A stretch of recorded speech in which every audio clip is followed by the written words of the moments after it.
St Petersburg, an architectural monument of breathtaking beauty, the most European of all Russian cities. It draws in people from every country on earth. It's a city with a unique history. My name is Domenico Trezzini. I'm an architect from Ticino. I'm going to give this city its appearance, but will its splendor last? St. Petersburg was built as Russia's window to the West, as a bridge to Europe. But it's also a city full of dark sides and secrets.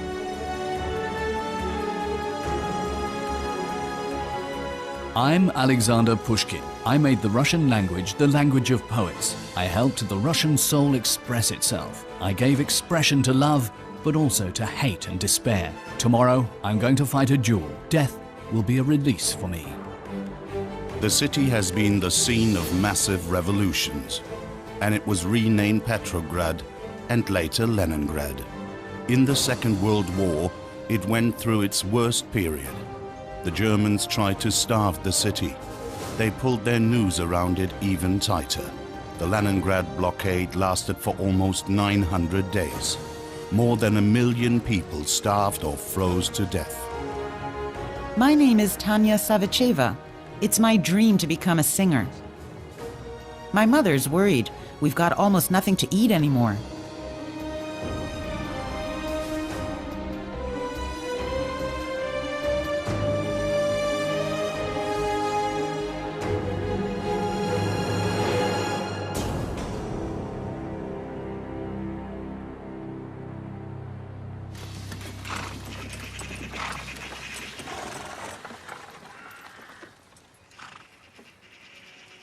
He could have become a legend of architecture and town planning, but the world has forgotten his name.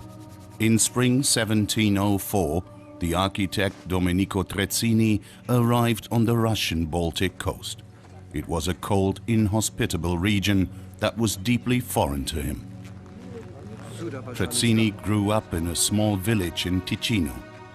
He studied architecture in Italy. After that, he spent some time in Copenhagen. A year previously, he had been approached by a Russian agent. He was to work in St. Petersburg, a place that didn't exist yet. This was the destination of my long journey. No civilization far and wide. The large fortress I was told about is nothing but a collection of dirty military tents in a marshy wilderness. Is there a worse place to build a city?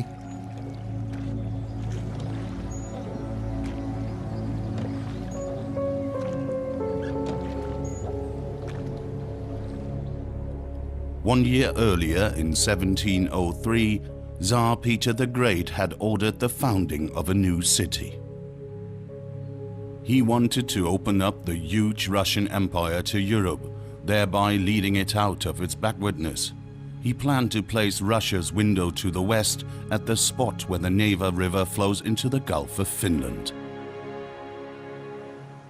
A city from nothing, it was to be built on wasteland, on ground covered in forests and marshes.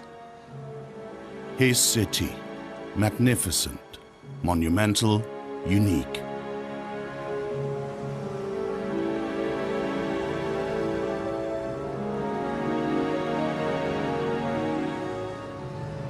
The core of the city was to be the Peter and Paul Fortress on Hare Island. It was to protect the mouth of the Neva from attacks. At this point, it was just an assembly of ramparts equipped with cannon. Надо развивали. Укрепления. Здесь, здесь. Trezzini's first task was to build a proper fortress in this location. Then he had his first meeting with the Tsar.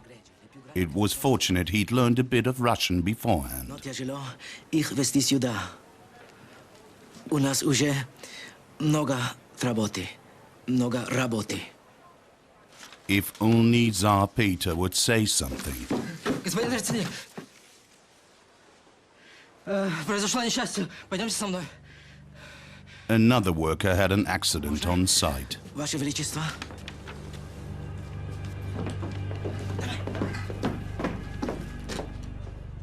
Nothing was more dangerous in Russia in those years than working on a building site in St. Petersburg. Accidents, fires, floods were all regular occurrences. Several hundred people died during the construction of Peter and Paul Fortress alone. But malaria, dysentery and scurvy all claimed their tributes. St. Petersburg was built on bones, it was said later. Nobody counted the victims. Especially not Tsar Peter. What's one human life when the goal is making a lifelong dream come true, leading Russia into a new modern era?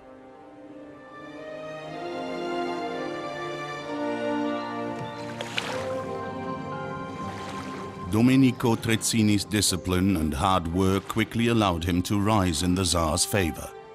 The city's most important building projects were in his hands. He was the man who gave St. Petersburg its first face.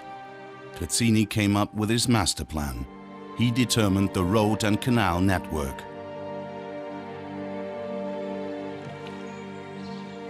A city of stone. That was something completely new for Russia with its many timber houses. I can hardly believe it myself that this place was marsh and forest just a few years ago.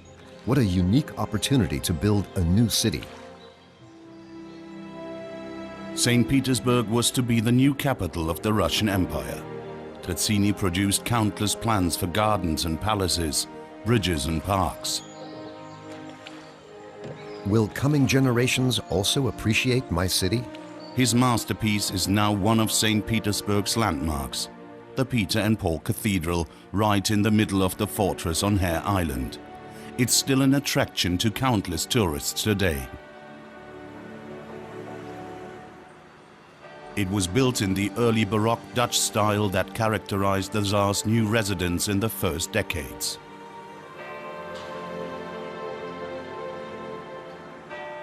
Its bell tower rises 130 meters into the sky.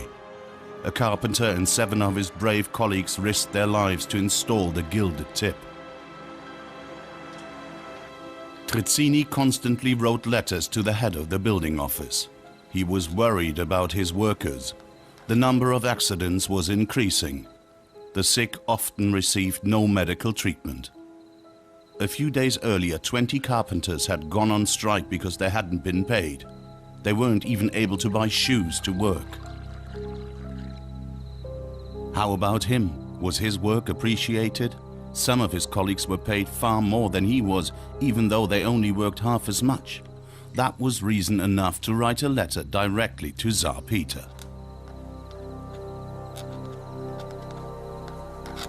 I have been serving your majesty since 1703. I get paid 1,000 rubles per year, but I'm in urgent need of a bonus because of my family and my need for food and clothing.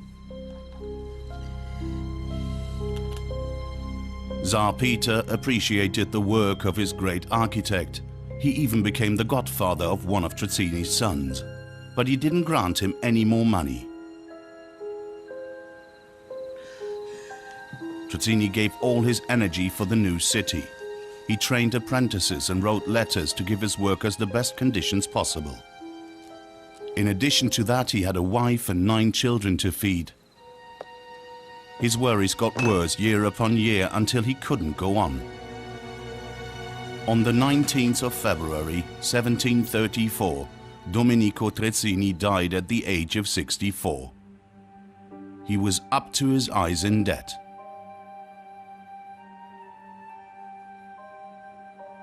Today he's all but forgotten. What remains is the city that he fashioned, St. Petersburg. His buildings are admired to this day, especially his masterpiece, the Peter and Paul Fortress. Peter's Gate on the eastern side was a homage to Peter the Great. At the southern end of town, the Church of the Annunciation at the entrance to the Alexander Nevsky Monastery.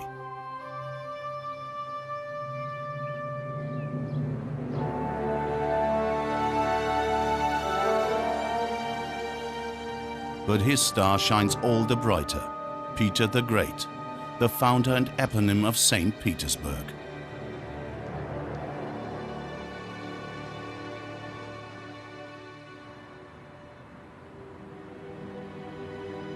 For decades, the city had a secret. A veritable treasure lay hidden in the summer palace that Trizzini had built for his master. A treasure the population knew nothing about, a room lined with amber. King Frederick William I of Prussia gave it to the Tsar in 1716. The soldier king, as he was known, had no appreciation for the expensive frippery that his father commissioned. Packed in 18 boxes, the room was moved from Berlin to St. Petersburg in horse-drawn carriages. The Tsar wasn't so sure what to do with this work of art either, and so the treasure lay unheeded in the summer palace for the time being.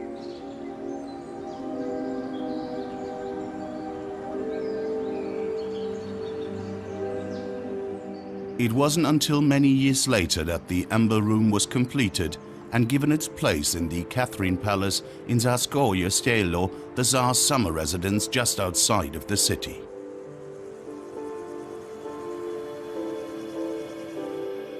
It was admired there by generations of people for almost 2 centuries. Catherine the Great was thrilled by the magnificent chamber. From St. Petersburg, Catherine, the Empress from a German princely family, paved the way for 18th century Russia to enter the modern world. She opened the country up to European education and art. The city on the Neva had been enriched by many architects from all over Europe.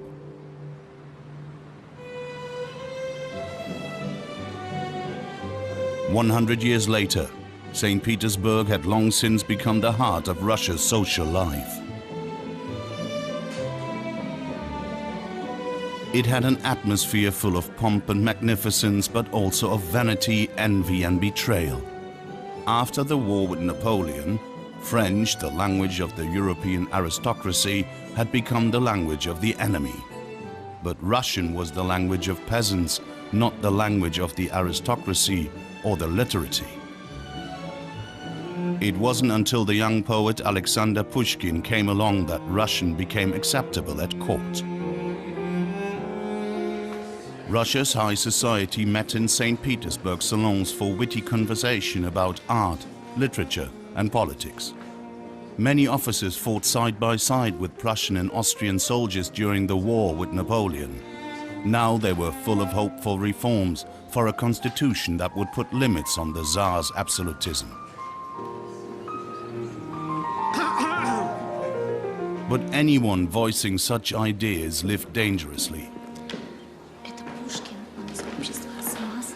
Alexander Sergeyevich Pushkin. One of these voices was the 20-year-old Pushkin, who tried to emulate the German freedom poets. Be glad, my people. I'm healthy, fat, and merry. The press praises me. I ate and drank and I promised. What more could anyone want? But you should also know the following, so I will tell you now. Lavrov is being thrown out and Sots is being admitted to the madhouse. This was too much. Lavrov was an official in the Ministry of Police and Sots was a censor. Anyone mocking the Tsar and his ministers had to pay for it. Pushkin's scandalous performance was immediately reported to the Tsar. Alexander I didn't hesitate to pass judgment. He banished Pushkin to Russia's far south, to Bessarabia. No society, no salons, no scandals. It was here in this isolated location that Pushkin started collecting Russian folk tales. Many of his most significant works were written here. It was here that he became a popular poet. I've got used to the sadness. I've made peace with my fate, and I'm bearing this life with a stoic soul. Meanwhile, an uprising took place in St. Petersburg. Nicholas I had acceded to the throne. In December 1825, officers refused to swear allegiance to the new ruler out of protest against serfdom, arbitrary treatment by the police and censorship. The leaders were hanged and more than 100 people were sentenced to forced labor in Siberia. Pushkin was friends with the initiators of this uprising. He even drew some of them. The fact that he was in exile during the uprising was his salvation.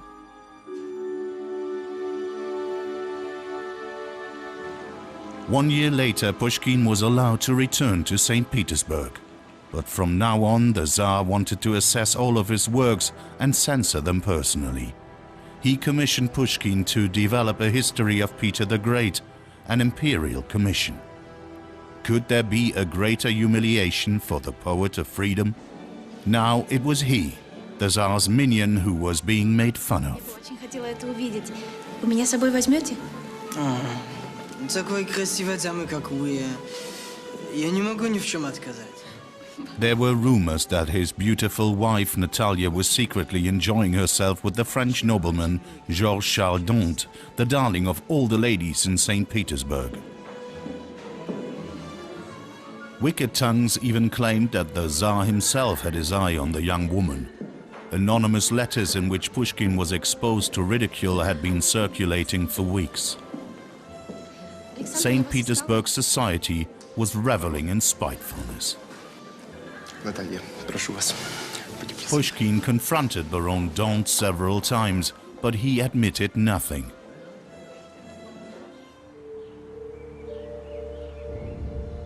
In his flat on the Moika, right in the heart of St. Petersburg, Pushkin made a fatal decision.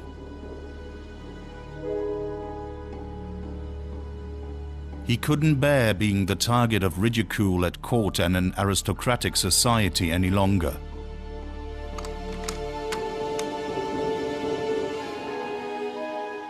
The continuing humiliation got mixed up with his jealousy. Only a duel could save his honor.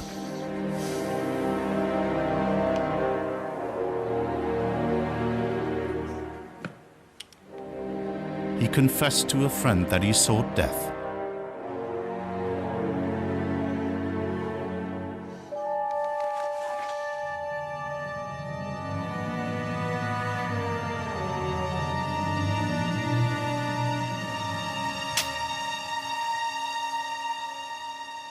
On the morning of the 27th of January 1837, Alexander Pushkin set off to the river in St. Petersburg to duel with Baron d'Ont.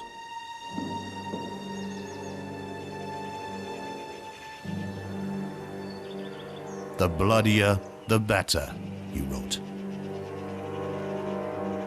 He had made the following comment in a poem a year earlier.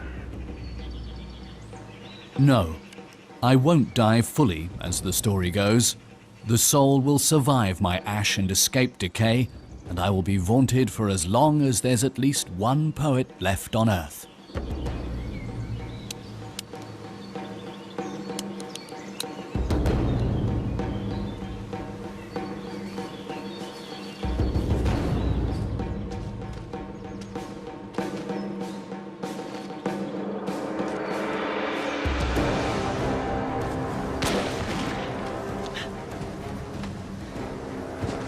Baron d'Ont was only slightly injured, but Pushkin was badly hurt.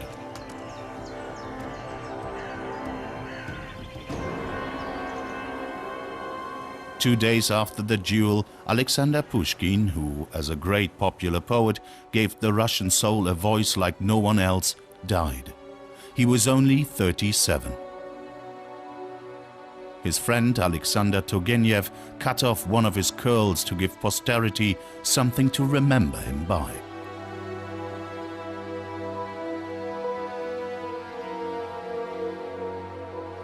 When news of the poet's death spread, thousands gathered outside his home. They filed past the body for 3 days. For them, Pushkin wasn't just the Tsar's chronicler, he was first and foremost the poet of freedom. His death as a silent protest against the Tsar's autocratic rule. The dream of freedom it stayed alive in St. Petersburg.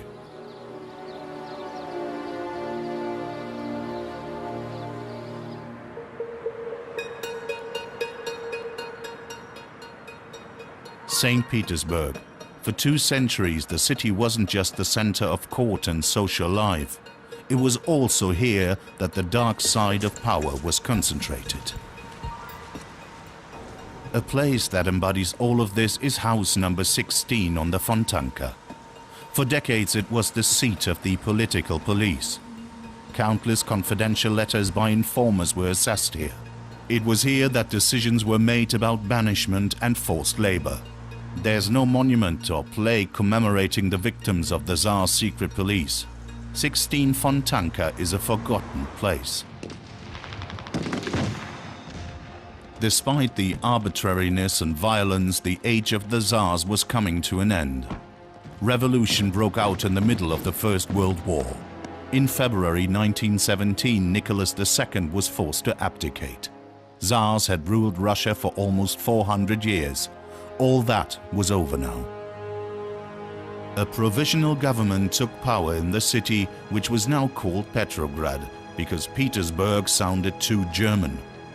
The Winter Palace, formerly the Tsar's residence, now became the seat of the provisional government. But the dream of freedom remained unfulfilled. The new government wasn't able to get the situation under control either. The huge country seemed ungovernable. Meanwhile, a small, squat man was traveling on the express train from Helsinki to Petrograd. He was coming from Zurich and had only one goal: to get to Russia as quickly as possible. His name was Vladimir Ilyich Ulyanov, better known as Lenin. He was nervous. Russia was the opportunity of a lifetime for him.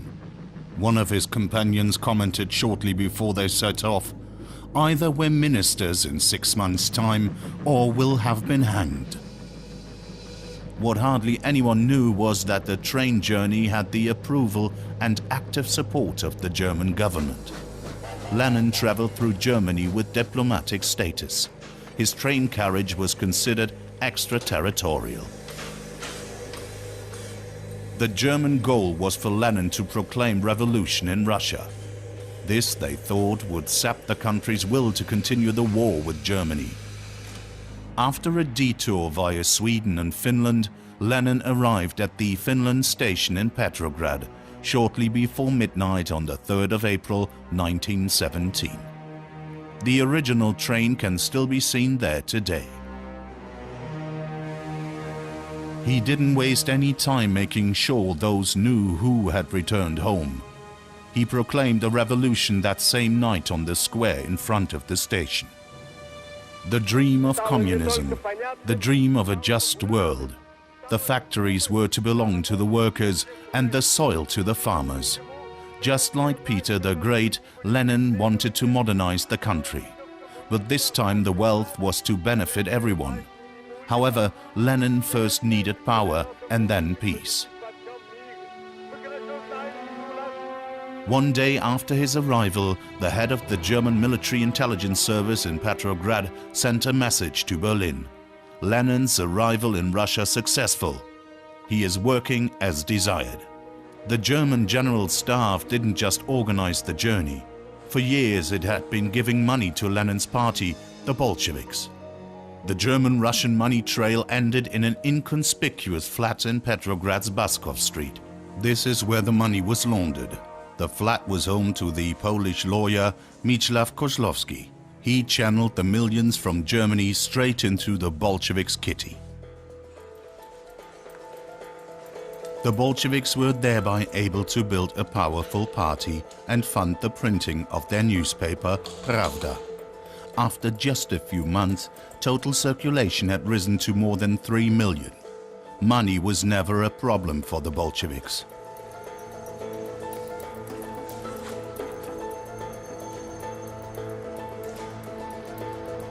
They wanted to bring the idea of a global communist revolution to every corner of Russia through newspapers and flyers.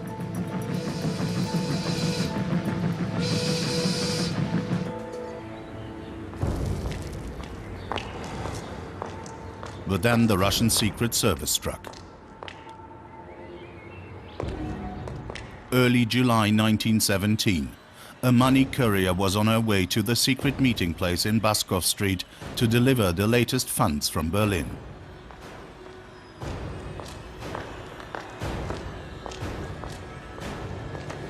She was arrested and forced to confess. Lenin was warned at the last moment.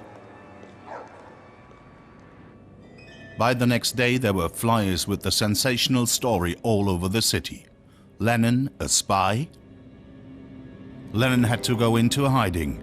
He shaved off his beard and fled to Razliv, northwest of Petrograd. He spent the next 3 months living there under a false name, pretending to be helping with the harvest in order to avoid attention.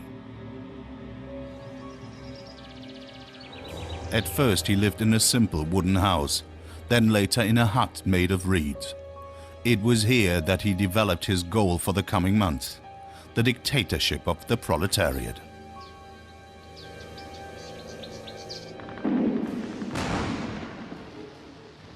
In mid-October 1917, Lenin secretly returned to Petrograd. On the 25th of October, the Bolsheviks struck. Police stations, train stations, the post office, the state bank, the electricity works, all of the city's strategically important locations were occupied. There are only staged images of this day, ideologically inflated ones. We can only imagine what the October Revolution actually looked like. It was already clear the next morning that the seizure of power had been successful.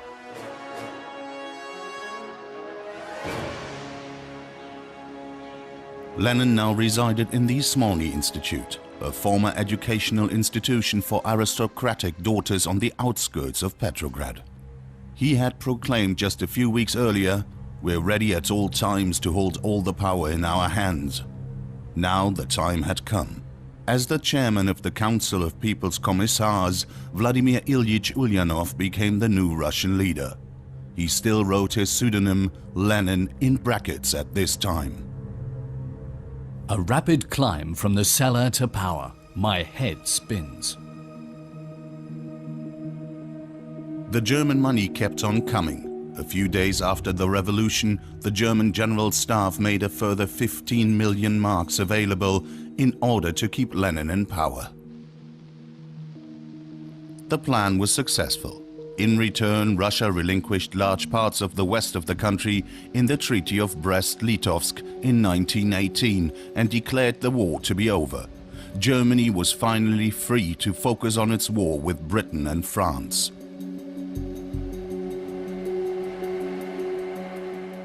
The files about these top-secret activities disappeared in the archives for decades. Neither the Bolsheviks nor the German General Staff were interested in letting the world know who funded the October Revolution.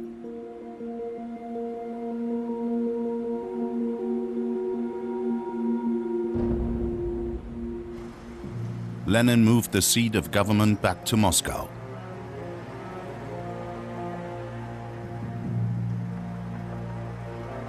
Now he turned his attention to his enemies within the country.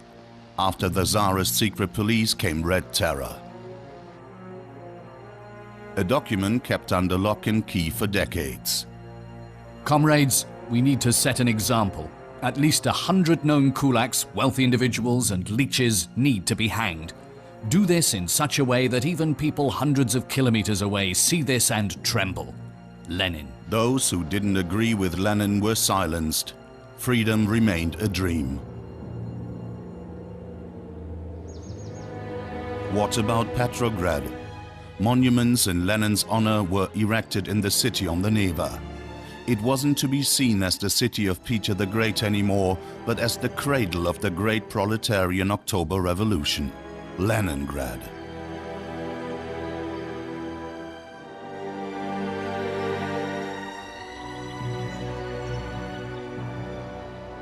Lenin died in January 1924 after several strokes when he was just 53. He was hardly able to walk or talk during the last few months of his life. His legacy was supposed to be the promise of paradise on earth, but in truth it was a totalitarian state. His final resting place wasn't in Leningrad, the city that got his name, but in Moscow, the original capital of the Tsars.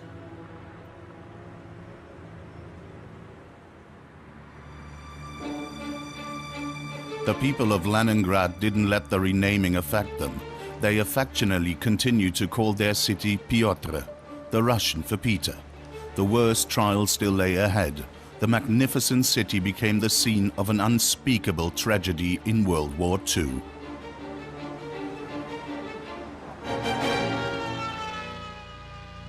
The 8th of September 1941. The German attack of the Soviet Union had begun a few weeks earlier. Now Hitler's army was outside of the city. Leningrad was surrounded and bombed. More than 6,000 incendiary bombs fell on the first day alone. Entire neighborhoods were destroyed in the mass bombing over the next few days. But Leningrad wasn't taken. The Germans wanted to starve the city before destroying it completely.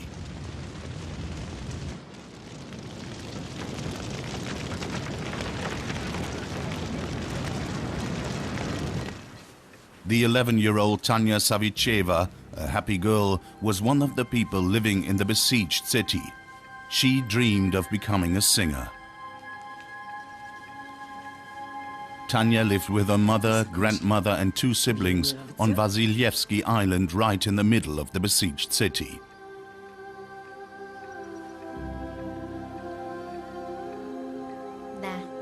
Her sister Nina and her brother Misha had been missing for weeks. Food supplies were running low. Nobody knew how things would go on. Winter was just around the corner.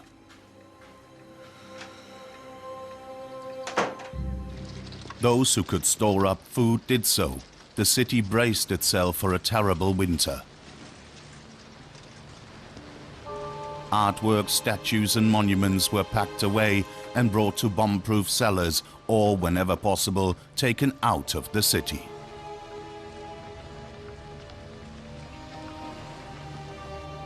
Then the first frost came. Tanya had been given a small notebook by her mother. It had belonged to her sister Nina, who may have been out there in the Russian winter, thinking of her.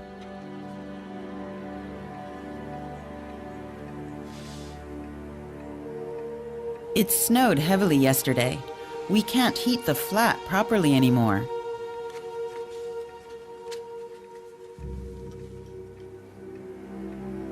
The first diary entry. Shenya died on the 28th of December 1941 at 12:30.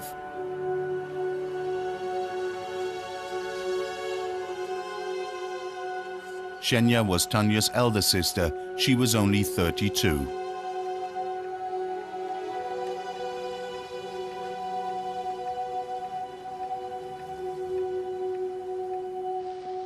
Every morning she had walked 7 kilometers to the munitions factory to make shells.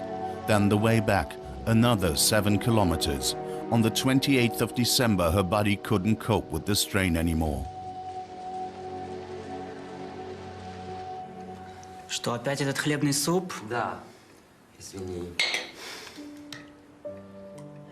Only Tanya's mother, her grandmother and her 24-year-old brother Leonid were still alive.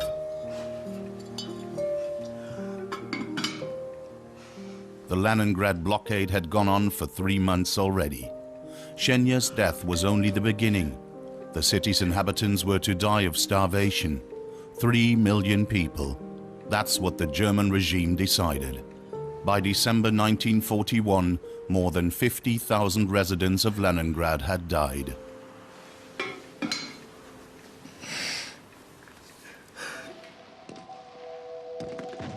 The German soldiers outside the city watched this mass dying. They had long cut off the most important supply routes into the center.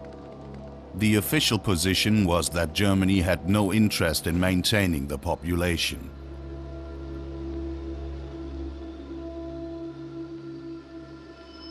Leningrad was starving. The official ration was 125 grams of bread a day. Ration cards went into circulation in December, but this wasn't enough food to be full.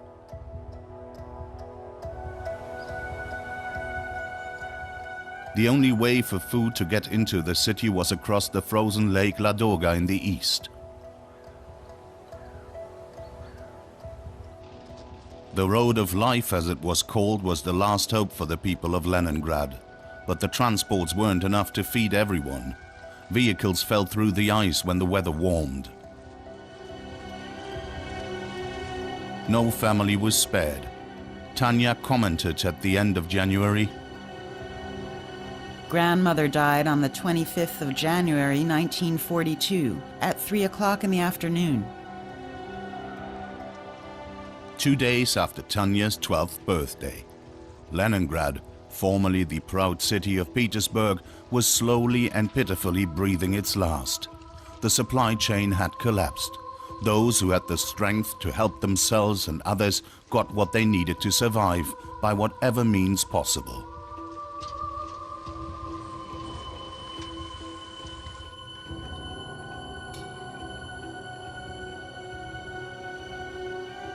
Tanya Savicheva's diary became a chronicle of the dying city. Leica died on the 17th of March 1942 at 5 in the morning.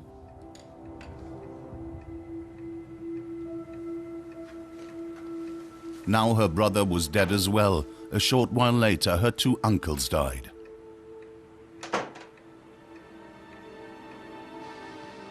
The city had no strength left to take care of the dead.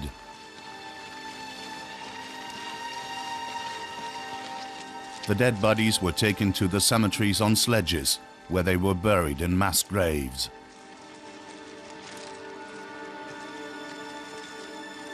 On some days, up to 3,000 people died.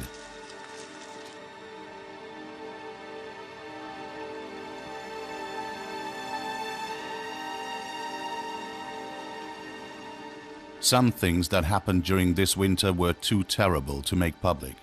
These files were under lock and key up until a few years ago. Pavel Bashagin, on the 6th of December, he hit his wife in the head with an axe, chopped up her body and ate it. Sentenced to death by shooting. Igor Shevchenko, on the 18th of December, he took a male corpse from the cemetery home and ate it. Sentenced to death by shooting.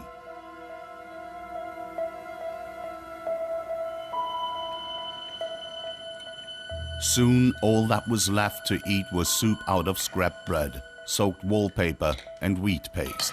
A ty, mama? Yes, Tanya. Tanya's mother always gave her 5 spoonfuls more than she gave herself.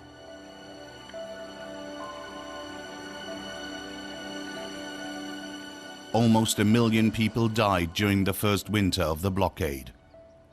On Vasilyevsky Island, where Tanya lived, and in Leningrad's other neighborhoods. Tanya's last entry in mid-May 1942. Mummy died on the 13th of May 1942 at 7:30 in the morning. All of the Savichevs are dead. Tanya is alone.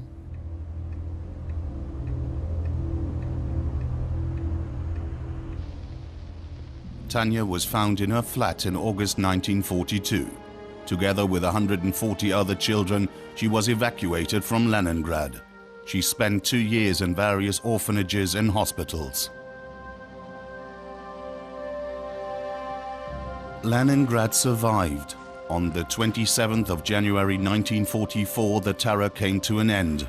The Red Army broke through the German defensive lines. Around 800,000 people cheered the end of the blockade after 2.5 years.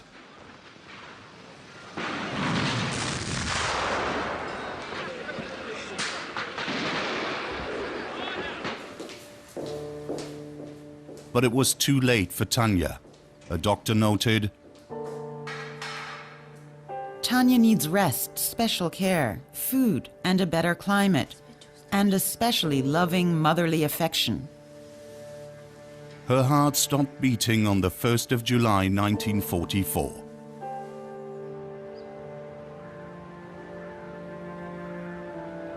Her diary has found a new home on the road of life that runs from Lake Ladoga into the city. 8 tales contain the story of how one Leningrad family was wiped out in the war.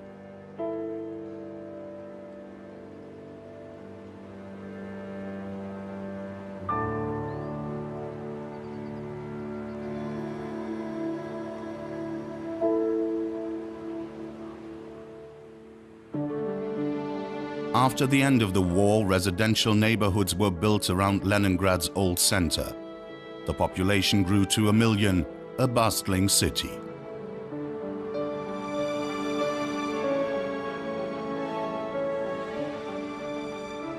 After the dissolution of the Soviet Union, the city went back to its old name of St. Petersburg.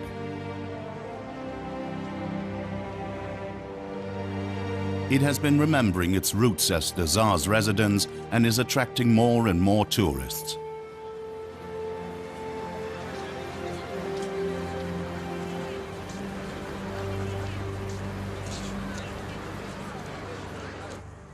A German gesture of reconciliation took place in Catherine Palace in Sakskoye Selo.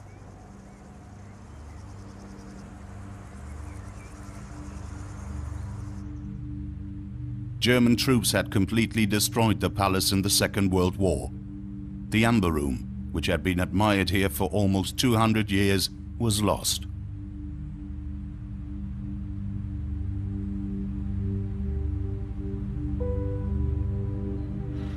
Restorers started working on recreating the 8th wonder of the world as it is known.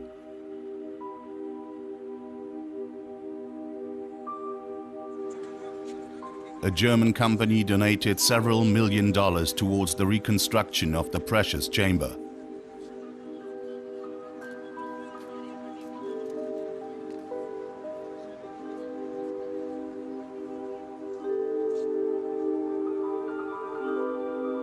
On the 31st of May 2003, it was handed over to the public in a ceremonial act.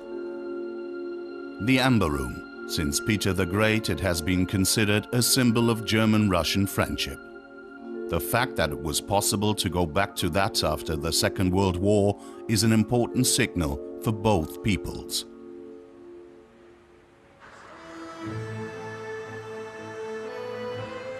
Today, St. Petersburg has regained its old splendor. The city changed names 3 times, but at its heart, it always stayed true to itself. Germans, Russians, and people from all over the world now meet on the banks of the Neva. More than 300 years after the Tsar had his city built in a marshy wilderness.